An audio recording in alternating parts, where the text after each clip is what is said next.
Welcome to Trickle Down Geekonomics. I'm going to do an overview of Dark Venture, the adventure card game. It's for 1 to 4 players. You can play it solo, competitively, or cooperatively. And it's by Gilded Skull Games, and it was created by Robert Lemon. There already are some videos out. Robert Lemon created a couple of his own that show setup and kind of an overview of the game. And Dungeon Dive also did an overview of the game back when it was still in its prototype phase. But I thought I would just do one of my own. So we'll start with setup.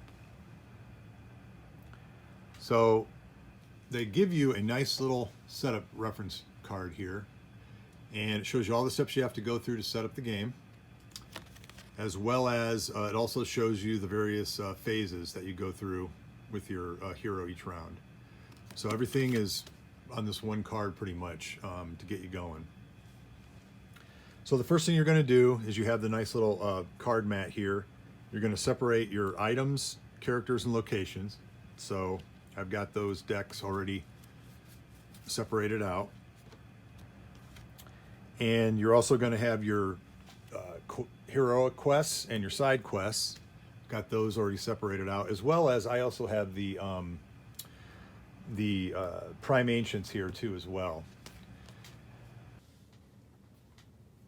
So first thing you're going to do is separate out your heroes from the character deck. So all your characters, your followers, and your enemies and everything are going to be in this deck, as well as the heroes that you don't use. So you're going to pick one of the heroes out. Depending on what kind of game you're playing, if you're playing solo or cooperatively, whatever, you can determine a different way of doing it. Maybe pick it randomly, shuffle them up and randomly pick one. So there are 11 heroes in the base set. So here's quite a few of them here. This is all of them, except I've already picked one. I've got Bilkid the Strong already out. So once you pick that, then you're going to shuffle those heroes right back in the deck, in the character deck. So you do that, and then you're going to draw whatever worn and held items that are listed on the card. So you're going to go to the item deck, which is rather large, as you can see, and you're going to pick that. You look for your specific items that either your weapon or your worn items that are listed on your card. So if you notice on the item card, some will have a star icon on the top of the card. These designate items that are worn or held by heroes, and it just makes it a little quicker and easier to find what you're looking for when you're scanning the deck for your starting equipment. If you look on the bottom there, it lists holds. Now he doesn't have any armor or anything like that. He just has what he's holding. So he has the heavy blade, which I've already gotten out of the deck. And so I'm going to equip that heavy blade onto his character sheet or card. So it's going to go right there. And then you're going to place those items again onto the dashboard, and you're going to go ahead and modify your stats. So I'll move these around so you can see that. So as you can see, first of all, you have your actions here. So you can put your 3 action cubes there because you get 3 actions per turn. So we'll keep that there. And then you're going to go ahead and just start outfitting your, modifying your stats. So for example, his base power is 6, but he also has, I can grab this, he has a 2 power on the heavy blade. So he would have a power of 8. So you put the cube there on 8. He's got a speed of 3. There is no modification on the card for speed. He has a mind of 4. So we'll put that on there again. No modification on the heavy blade. And then his luck is going to be 3, but his heavy blade gives him a bonus on his luck. So he's going to actually have a 4 luck. Then his base health is 40. So we're going to put the black cube here onto 40. And then the other cube, the red cube, you can keep it set aside, or you can stack it however you want to do it. But once he starts taking damage, then you can use this to mark the damage that he takes. The other thing that the weapon card has on it is his attack skill, which is 3. So he has a base of 3. But if you look on his character card, which I'll grab that here,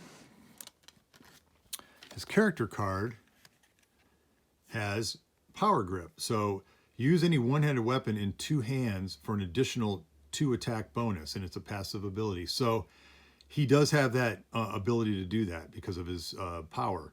So he's going to actually get 2 more attack on that. So he will have a 5 base attack. The 3 for the heavy blade, and then the 2 bonus for his ability.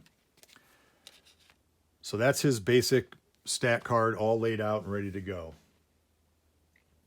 Okay, one other thing I wanted to show you on the card is the character faction. So every character has a faction. And as you can see, right here is this faction, and that's the Bloodsman faction. Now, in the location guides in the very front, there's a nice index of all the different factions that are in the game. And for example, that was the Bloodsman, the heart with the sword in it. So certain weapons and items can only be equipped by certain characters. You can also run into situations where certain quests and things like that, you maybe have to defeat certain types of characters. So, maybe you have to take out beast characters or things like that. So that is important in the game. But it comes up at various times during the game as you play it. Okay, now we have to determine our quests. So we're going to pick 3 quests. We're only going to be able to keep one of these. So this is where you're going to get all your points. So this is an important decision that you got to make right here at the beginning of the game. And again, your character type, your group. So he's a Bloodsman. Maybe there's a quest that has something referencing a Bloodsman in it or something like that. So it references different aspects of the game.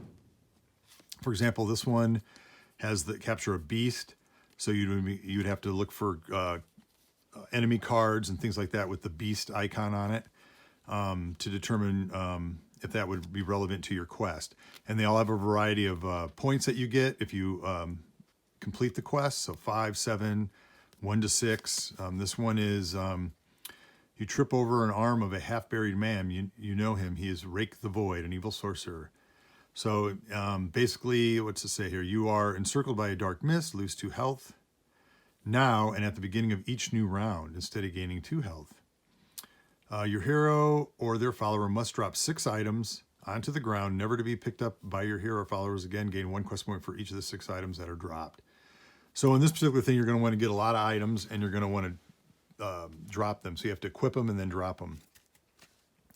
So, that would be right there is going to kind of you're going to push your character to probably be drawing a lot of cards from the items deck and get them in there and drop them. So wide variety of things to do. But anyways, you pick one of those quests. So we'll just go ahead and pick the cursed one just to do it for now. So that would be our quest. Put it over here. And then you also get to pick 3 side quests. Now these you get to keep all 3. So you pick 3 random side quests. And these are going to be smaller points. If you can see right here, all 3 of them are just 1 quest point. And for example, this one's heavy hitter. Equip a 2-handed weapon and keep it equipped for 2 game rounds. So I already have a 2-handed weapon. I'm using it one-handed, but it is a 2-handed weapon. So my interpretation of that would be I could keep that for 2 rounds, and as long as I have it for 2 game rounds, I'm going to get a quest point. Flashy, equip a jewel and keep it equipped for 2 game rounds. So same thing, if I can get a jewel, this one is drop or discard egg armor. So that might work well with that. Not only would I be able to drop that item for my quest and get a quest point from that, I would also get it for that card. So these work really well together, and a lot of them will do that. Your side quests can work together as well as your heroic quests and vice versa. So we'll just keep all 3 of those. Now you will be able to, you can switch those out if there's a side quest that just doesn't look like you're going to be able to attain it. It doesn't work well maybe with your other quest. Might be a complete opposite thing to do and it's just not going to work out. You can always get rid of those during gameplay and get a new one. One other thing I wanted to point out is once per game, on your turn, you can spend 1 action point and you can discard 3 side quest cards to gain 1 new heroic quest card. But this can only, again, be done once per game, and it does cost you an action point. Also, when you complete a quest, heroic quest, side quest, whatever it is, as soon as you complete it, whether it's on your turn or another player's turn, you can discard that card and score the action points. Or if it's a heroic quest, maybe it's part of that card that allows you to score points. But you can do that at any time as soon as it's complete. So the next thing is you're going to get the Crossroads location out. So I've already done that. So that's the Crossroads location. And that's going to be your starting point for your hero. Now you're going to need a lot more room. This map's going to sprawl out as you play. And then I've already got the day tracker out here and the quest track. And again, if you're playing co-op or solo, there's one side for that. And then the other side here would be for competitive. So I'm just kind of doing it as if I'm playing a solo game right now. Another thing to note, if you're playing a solo game, there are some cards that have to be removed, and it does list it in the rules under the solo play. So for example, these would be the cards. There's 3 heroic quest cards that have to come out: Find the Cure, Catastrophic Incident, and Noble Pact. And then 2 items, Dimensional Jewel and Hammer of the Burnlands. So these have to come out if you're playing solo. And of course, you'd want to remove all that and get rid of it before you go through the process, so it's not mixed in with your cards. Then you would obviously you shuffle. Now that you got your hero cards back in and everything, you're going to shuffle the item cards. You're going to shuffle all these character cards and then your location cards. You're going to shuffle those up, put them on your card map here, mats here, and you're going to go ahead and draw 1 character card. So that's right here. You're going to draw 1 location card and then 2 item cards. So that's going to be your starting hand. Obviously, I didn't shuffle those very well. And that's going to be where you start. And then you're going to, everything's going to be set up on your tracker and everything like that and ready to go. You're going to have it on sunrise on turn 1. And then you would start your round. And first thing you do on a round is you draw a card. So, for example, in my situation, I'm probably going to want to draw an item card because I want to get these items and drop them. So on your turn, again, on the back of the books and the rule book and the other books, there's a nice little reference sheet as well of all the different, of a turn, of a round, and then the actions you can do and how combat, part 1 and part 2 of combat work. So it's kind of nice. It's right there in the back of the rule book. And you can just quick reference that. So again, you draw a card, which I did, and then you do your actions. So you can play a location. So that would be one action you can do. So if I wanted to play a location, I'd spend an action point and I would play the location out. So I have Gargan's Clearing. So I'd play that location and I can put it anywhere I want. I'm going to slide these back.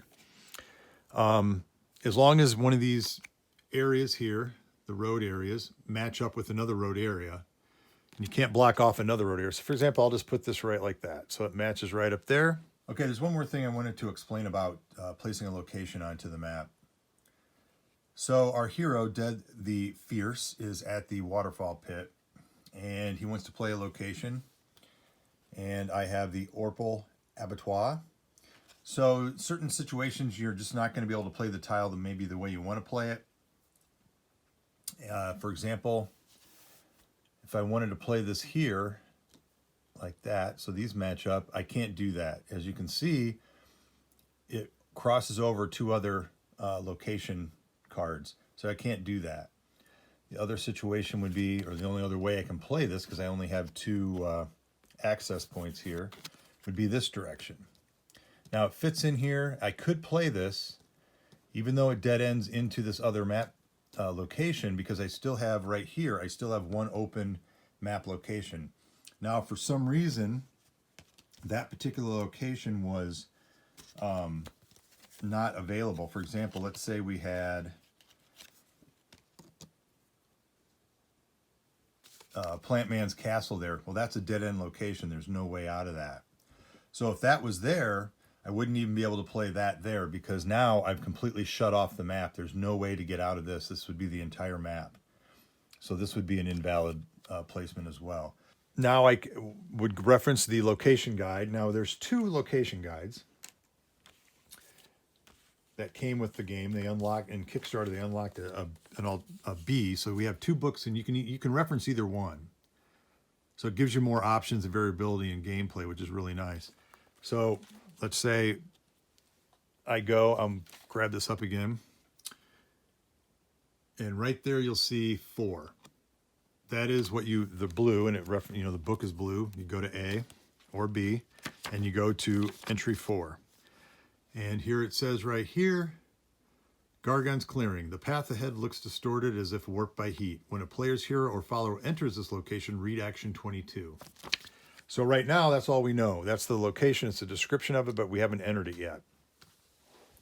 So that leads to one of the other actions you can do would be to move one location. So I could move to this location for an action point, spend the action point, and now I would go to the location book, or the action book, which again, there's an A and a B, which you can see right here. And I'm just going to go with A, and then I would go to the reference 22, and it's also on the card. So you can see right here, right there's 22, and again, green referencing the book. So I can go to that, and we'll real quickly go to 22. And then on this one would be, the first player's character to enter is struck by a temporal wave and begins to dream reality.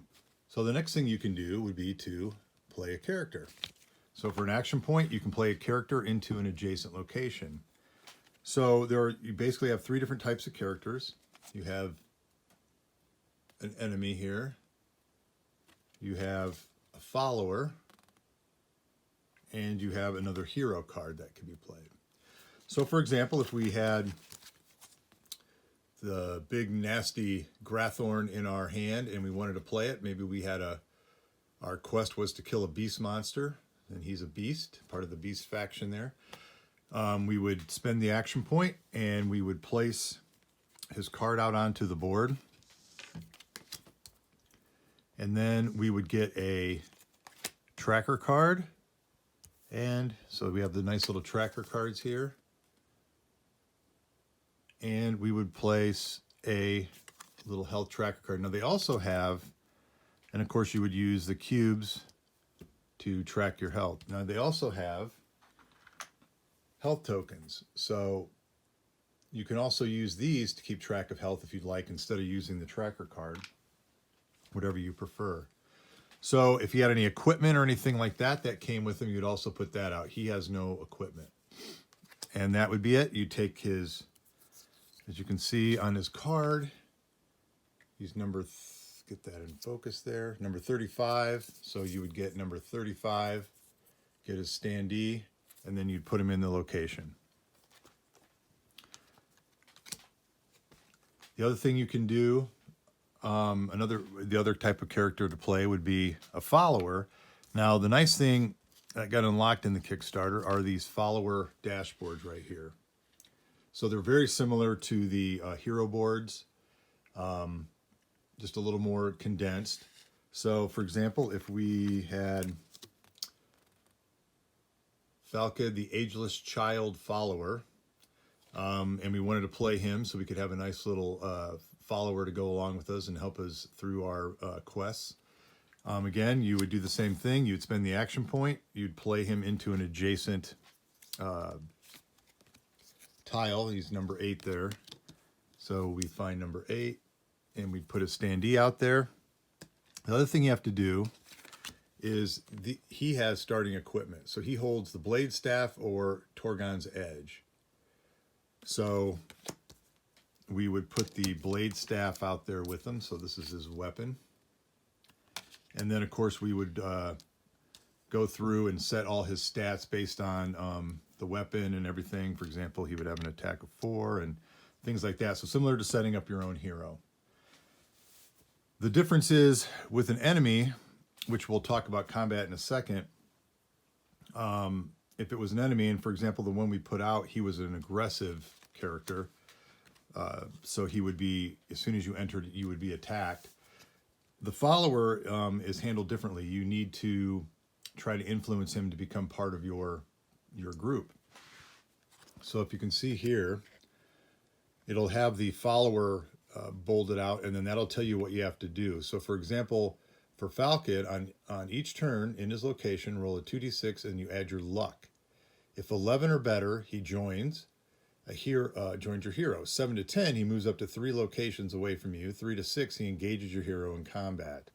And then he has a special ability there called Undead. So to be able to get him to join you, you have to make sure that you can get 11 or better, 2d6 plus luck. Otherwise, he may run away or even attack you. So it's kind of a nice little added thing to do, is to get a follower to go along with you. Now, there's also heroes. Heroes can come out. Sometimes heroes come out based on a location, an action in a location.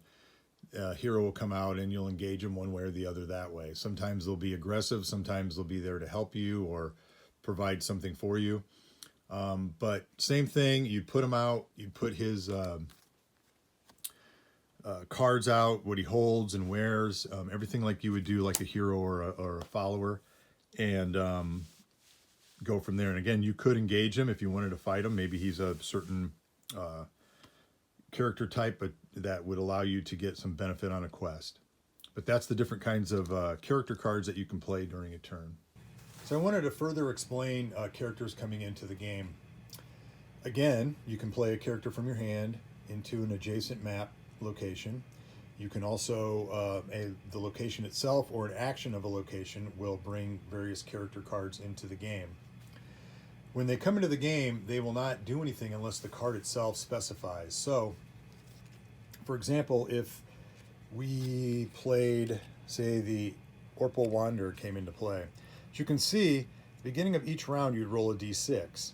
If you roll a 1 to 3, he moves one location. If you roll a 4 to 6, he doesn't move. So the card itself specifies what that particular character will do. If you do attain the follower, so let's say, again, for the example of Falcon, if we were able to get 11 or above and he became our follower, again, we would have him as part of our team, and then we would add 2 action tokens, and now he has 2 separate actions he can do during a turn. He can move to different locations from where you're at. He can help you fight enemies and things like that. But he has 2 actions that he can use himself. And also with the follower, if you do have them out by themselves in a separate location from where you're at, they can be taken over by an enemy player. So if you're playing competitively and your follower, let's say they're in another location, your opponent can roll to influence them. So they make a follower roll, but they have a -2 penalty to it. And if they fail to get that follower to turn to their side, then they become aggressive. So that's something just to keep in mind. The next thing you can do is you can trade and give items to followers, or if you're playing with other people cooperatively, you could give them another item. If you're within the same location, you can give them an item.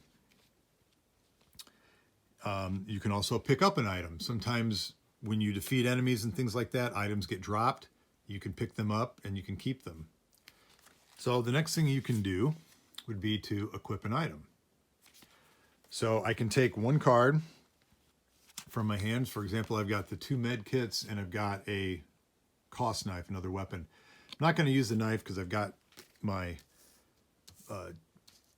two-handed weapon and it goes with my side quest here. So I wouldn't want to get rid of that or change it out.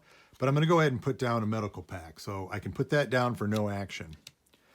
Now, if I did want to put, let's say I wanted to put this knife in, I wanted to equip it, it would cost me an action to equip it to replace that, and I'd have to take an action to do it. But just putting it into your inventory does not cost an action point, but equipping it does. I wanted to go in a little more detail into the inventory of your hero. Your hero can only have 8 items maximum in their inventory. And then within that, there are specific types of inventory you can only have a certain number of. So, Dead the Fierce here, he has a spear as his weapon. So you can either have two one-handed weapons or a two-handed weapon. Also, there is other equipment that does require hands. So for this example, our hero has the spear, which you see here is one-handed, and he has the shield, which is a piece of armor, which is one-handed. So in this particular instance, he could only have that one-handed weapon with that shield. He also has a jeweled item, a body item, and a head item, and you can only have one each of those. So I pretty much qualify right there for each thing. I have the egg armor qualifies for the body and the head, and then the compass would qualify for the jewels. So I can't have any more jewels, head items, or body items equipped. Now I can have them in my inventory, I just can't have them equipped. So these are my equip slots right here. I can also have up to any number of, maximum of 8 of any other kind of item here. So I've got rotting fish, potions, things like that. You can have, there's no limit to the number as long as you don't go over 8 with all your other items in your inventory. If I wanted to switch to, say, I find this barking stick and I want to go ahead and switch to it because it has a higher attack value. Well, it's a two-handed weapon. So if let's say I wanted to put it in my equip it, I would remove this. I could keep this because I'm still at 8 items right here. So I can keep it, but it's going to get replaced with the spear. So I'd replace it. Now the downside is, as you can see, that's a two-handed weapon. So now I can't use my shield because this requires 2 hands. So my shield would not be equipped. So basically I would have these 3 items equipped and the rest would be in my inventory. Now I may want to keep the shield because I may find a better one-handed weapon later on, and so I don't want to get rid of it. But at some point I may need more room to equip other items, and then I can drop or give these to other followers or other heroes in the game. The next action you can do would be to search a location. So for example, it's 1d6 plus mind, and I have to get an 8 or more to be successful. So I would take a 6-sided die and I would roll that. My mind is 4, as you can see right here. So I'm going to add 4 to this. I got a 6 plus 4 is a 10. So I would be successful. I get to draw an item card, and I got the ghost sword. One other thing I wanted to mention too is after doing a search in a location, if you are successful, then you can't search that location again. And what you do to remember that is to put one of these little search tokens down on the board. And of course, the next action you can do would be engage in combat. So why don't we have our Sarkag Wolf that we were able to play. And again, as soon as if I played this character into that region of the map, as soon as I played him, I would put his character standee, which as you can see is 15. It's right there. Take him and I'll put him out onto the map. And then I would move in. So if I have an action, let's say I move into there. And the wolf here, again, he has high metabolism. Once per battle, he heals 2d6. He has brutal speed, so he has a first strike bonus of +2, and his first hit gives him a +3 to his power. So he's got a 10 power on the first hit. And then scavenge resources. Upon defeating it, consume its meat for 12 health. This card becomes a wolf pelt item. And then most importantly right here, he's aggressive. So since he's aggressive, as soon as we enter in, we're going to enter combat, and we do not have to spend an action point for that because he's aggressive. If he wasn't aggressive and we wanted to combat him, then we'd have to spend an action point, but we don't have to do that. So we are going to enter combat as soon as we enter that. I'm not going to, you can put down if you wish, actually it probably wouldn't be a bad thing for him because he gets +3 might on his first hit. So we could take this, or power. So he's got a 7, so he's at a 10 power on his first attack. which is not great. And then he has +2 first strike when we do that. So what we'll do here is we would take for his determined first strike, and it's right here on the back of the rule book, would be to take your speed, and then you add 2d6 to it, and then your whatever first strike bonus is. So for the Sarkag Wolf, he's going to roll 2d6. He has a speed of 5. So 2d6 plus 5, and then he gets +2 for the first strike. So we're going to add 7 to that. He rolled a 9. That's a 16. That's really good. It's going to be really hard to beat that. Bilkid, well, Bilkid, he doesn't have any first strike bonus, and he has a speed of 3. So really can't beat him, but we're going to roll it anyways. So we got a 4, we got a 7. So the Sarkag is going to go first. So then we move into combat part 2. This is where we're going to determine how much damage is dealt. So this, you take your power score, you add 2d6 plus any attack bonus that you have. So for him, he has a 10, at least this first turn, he's got a 10 power. We're going to roll 2d6. He has no attack bonus on his card. And he rolled a 7, so he just got a 17. So that is a lot of damage. Unfortunately, as you can see, I have no defense. This is where I would have any kind of a defense, armor, things like that. I have nothing to build up my defense. So I'm just going to have to take 17 points of damage right there. So that's going to take me down to 23. So I'm already almost halfway down. Now I get to attack him back. And again, he has no defensive stats as well. There's nothing on there that gives him armor or anything like that. So I'm going to roll 2d6. I got a 7. So I got 7 plus 8, which is my power. So that's going to be 15. But then I also get to add my attack bonus. So I just got 20 damage on him. He's only got 30 life. So I can take another tracker, and we can use the health tracker right here. And he's at 30, so he's going to go down to 10.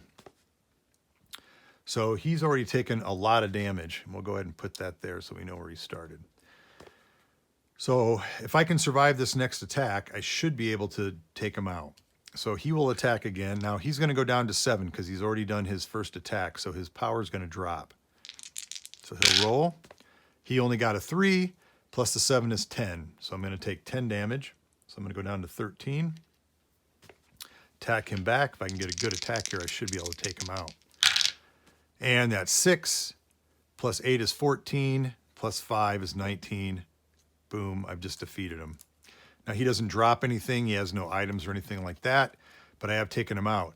If I had a quest that referred to beasts or something like that, or defeating some sort of enemy or anything like that, I could hopefully get some quest points. But for this, I didn't get anything, but I had to attack him because he was aggressive. So moving in there, I pretty much had to encounter him. Now, one other thing you can do during combat is you can flee.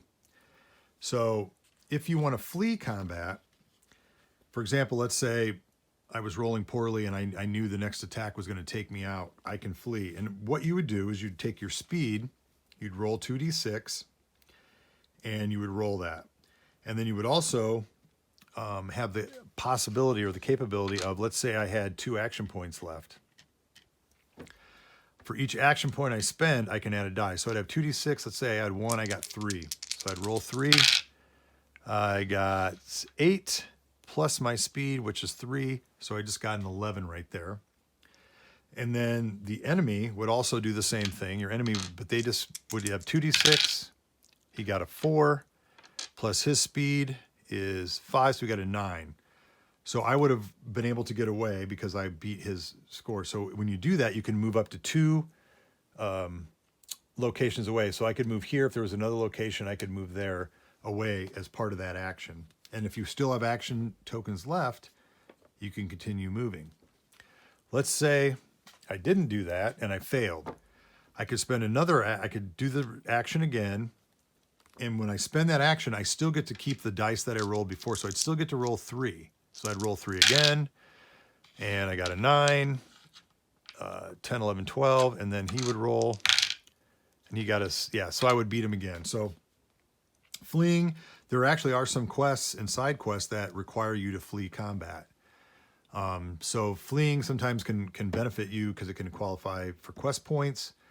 Sometimes it keeps your hero alive, and you have to flee. There's no other way to survive the game. So there's that. The other thing too is, for example, if I did flee and I was out of combat, rules clarifications that come right away with the game. At the beginning of each new round, all characters replenish their AP. So again, each round you're going to get your AP back. And you also gain 2 health if you have sustained damage. So I would actually get 2 health back once I escaped. So I'd go back up to 15. I think I was at, 15. And so you can slowly get some points back that way. The other thing you can do in combat. So again, let's say we're back in combat.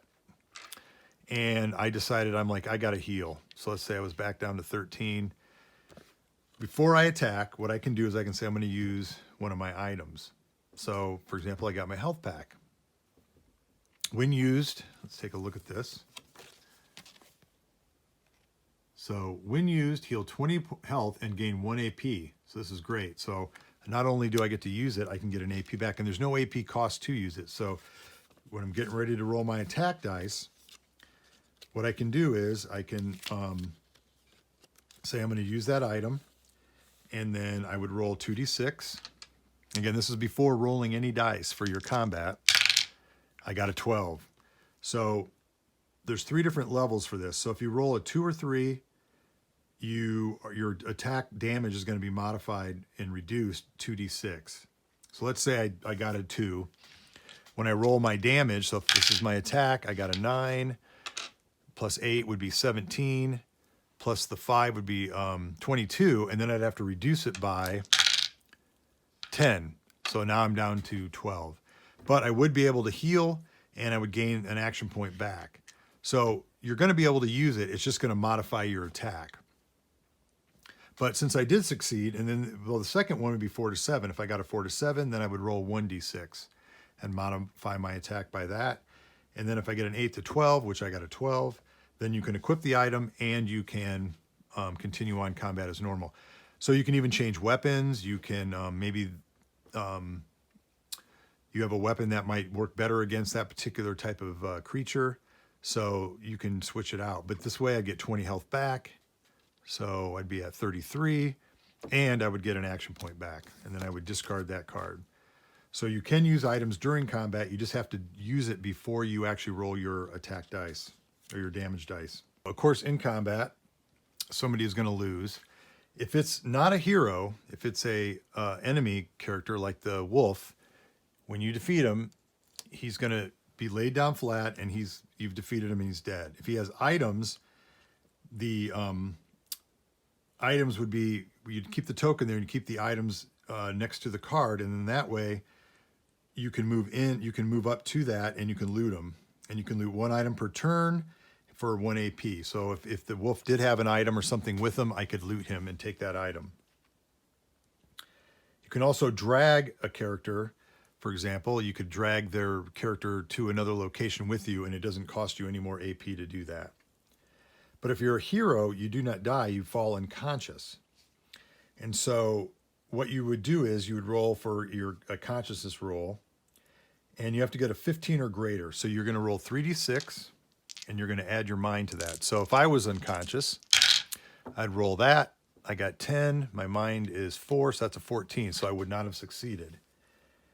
And then if you do succeed, you would gain, on your next turn, you regain consciousness, and you would restore 12 hit points.